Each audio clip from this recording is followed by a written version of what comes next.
అదే RTV app వార్తల్ని క్షణాల్లో చదివే అవకాశం ఉంటుంది. ఒక న్యూస్ పేపర్, ఒక టెలివిజన్ ఛానల్ మీ చేతుల్లో ఎప్పుడూ ఉంటాయి.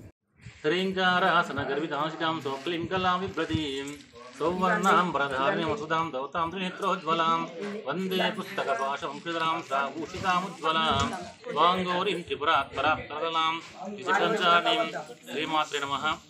రామాంపేట పట్టణంలో గల మన భక్త మార్కండేయ దేవాలయంలో సప్తమ వార్షికోత్సవంలో భాగంగా ప్రాతకాలంలో 5 గంటల 30 నిమిషాలకు స్వామివారికి పంచామృత శతకటాభిషేకము, తర్వాత అలంకరణ, గణపతి పూజ, పుణ్యావచనము, నవగ్రహారాధన, ఆంజనేయస్వామి చందన కార్యక్రమము, స్వామివారి శాంతి కళ్యాణోత్సవము, తర్వాత అగ్ని కార్యము, పూర్ణావతి కార్యక్రమం జరిగింది.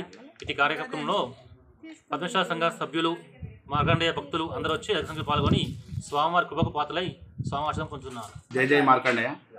ఈరోజు మన రామాయంపేట పట్టణంలో మార్కండేయ గుడి నిర్మాణం జరిగి 7 సంవత్సరాలు జరుగుతుంది. 7వ వార్షికోత్సవం కూడా ఈరోజు మన పద్మశాలి సంఘం, కుల సంఘం సభ్యులందరూ కూడా పెద్ద సంఖ్యలో పాల్గొని విజయవంతం చేశారు.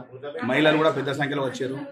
యూత్ సభ్యులు అందరూ కూడా రావడం జరిగింది. అందరూ కూడా ఆ భగవంతుని కృపకు పాత్రలు కాగలరు.